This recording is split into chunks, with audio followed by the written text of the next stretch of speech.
సనాతన జీవన శైలి, ఆహారమే ఔషధం కావాలి ఛానల్కి స్వాగతం అండి.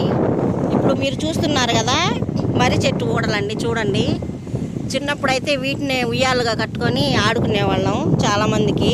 ఇప్పుడు పిల్లలంతా కంప్యూటర్ కాలం కదండి, ఫోన్లోనే పాపం వాళ్ళ టైం అంతా గడిచిపోతుంది. నేనైతే ఇట్లాంటి చెట్లన్నీ అలా పైకెక్కేసేదాన్ని తొండలాగా. ఈ చెట్లండి ఎక్కువగా పూర్వం రోజుల నుంచి కానీ ఇప్పుడు కానీ చూడండి నీళ్ళు ఉంటాయి.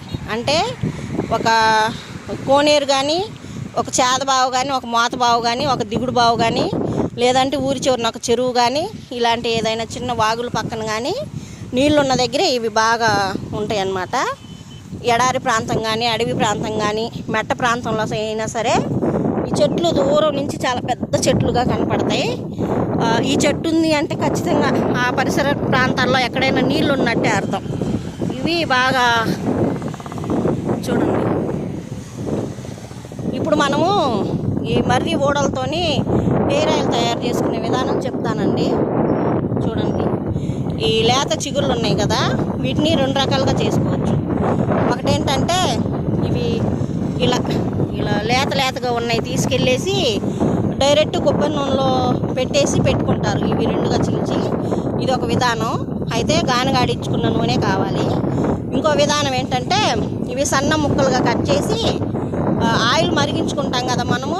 ఇప్పుడు భృంగరాజ, సీతమ్మ వారి జడ, గోరెంటాకు ఇవన్నీ వేసుకుని మరిగించుకునేటప్పుడు మనం ఇవి కూడా కొన్ని వేసి మరిగించుకోవచ్చు అనమాట. ఇదొక పద్ధతి. ఇంకొక పద్ధతి ఏంటంటే వీటిని సన్న ముక్కలుగా కట్ చేసి ఎండబెట్టాలి. బాగా ఎండబెట్టి పౌడర్ చేయాలి. ఆ పౌడర్ని ఏం చేయాలి అంటే మనం గాని అడిగించుకున్న నూనెలో ఒక గాజు సీసాలో వేసి ఇవి మునిగేదాకా ఆయిల్ పోయాలి బాగా.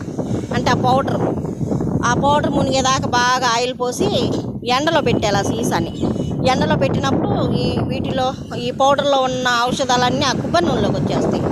అలా ఏం చేయాలంటే ఉదయం ఎండలో పెట్టేసి సాయంత్రం మూత పెట్టి ఇంట్లో పెట్టేసి, మళ్ళీ తెల్లారి ఉదయం ఎండలో పెట్టి సాయంత్రం మూత పెట్టి ఇంట్లో పెట్టేసి, అలా ఒక వారం 10 రోజులు బాగా సమ్మర్ టైంలో ఈ పౌడర్ కొబ్బరి నూనెలో వేసి పెట్టుకొని ఒక వారం 10 రోజుల తర్వాత చక్కగా దాన్ని వడపోసుకోవాలి. ఆ వడపోసుకున్నప్పుడు దీంట్లో ఉన్న ఔషధాలన్నీ దాంట్లోకి వస్తాయి. ఇదేంటంటే ఆయిల్ మరిగించకుండా వీటిని సన్న ముక్కలుగా చేసి ఎండబెట్టి పౌడర్ చేసి మనం ఆ పౌడర్ని వాడుకుంటాం అన్నమాట. ఆ ఆయిల్లో పెట్టేసి ఎండలో పెట్టి పెడతాం. ఇది ఆయిల్ మరిగించకుండా డైరెక్ట్ ఔషధాలన్నీ దాంట్లోకి వస్తాయి. అదొక పద్ధతి. మరిగించుకునే ఆయిల్లో వేసుకుని మరిగించుకునేది ఒక పద్ధతి. డైరెక్ట్ మరాడించుకున్న ఆయిల్లో ఈ వేర్లు అలాగే తీసుకెళ్ళి, అంటే ఈ సన్న వేరును కూడా చీల్చాలి, సగానికి చీల్చి అలాగే ఆయిల్లో పెట్టేసి ఒక 10 రోజుల తర్వాత నుంచి అవి తీయకుండా దాంట్లో నుంచి ఆయిల్ వాడుకుంటూ ఉండేది ఒక పద్ధతి. ఈ 3 పద్ధతులు ఉన్నాయండి. ఇంకా మనకి బాగా చూడండి, ఇలా ఆతవి దొరికినాయి అనుకోండి, సన్న ముక్కలు కట్ చేసుకొని బాగా రుబ్బుకోవాలి. అంటే ఎక్కువ మొత్తంలో రుబ్బుకోవాలి. బాగా రుబ్బుకున్న తర్వాత దీంట్లో కొంచెం ఆయిల్ లాగా జెల్ లాగా వస్తుంది కదా, కొంచెం లిక్విడ్. దానికి ఒక క్లాత్లో పల్చటి క్లాత్లు వేసి బాగా పిండేసి మనం ఏదైతే ఉందో దాన్ని మనం కొబ్బరి నూనెలో వేసేసి లైట్గా మరిగించుకోవాలి. అంటే ఒక తెరుపు కొంచెం పొంగు వచ్చేదాకా మరిగించుకొని దాన్ని వడపోసుకొని వాడుకోవాలి. అంటే ఏదైనా మనకి ఇది ఎంత క్వాంటిటీలో దొరికిందో చూసుకొని మనం దాన్ని బట్టి వాడుకోవచ్చు అనమాట. దీనికేంటంటే ఫస్ట్ ఊడిపోయిన జుట్టు వస్తుందండి. బట్టతల ఉన్న వాళ్ళకి కానీ, హెయిర్ ఫాల్ అయ్యే వాళ్ళకి కానీ, తర్వాత జుట్టు బాగా లాంగ్ హెయిర్, కొంతమందికి జుట్టు చిక్కగా ఉంటుంది, జుట్టు బాగుంటుంది కానీ పొడుగు రాదు జుట్టు.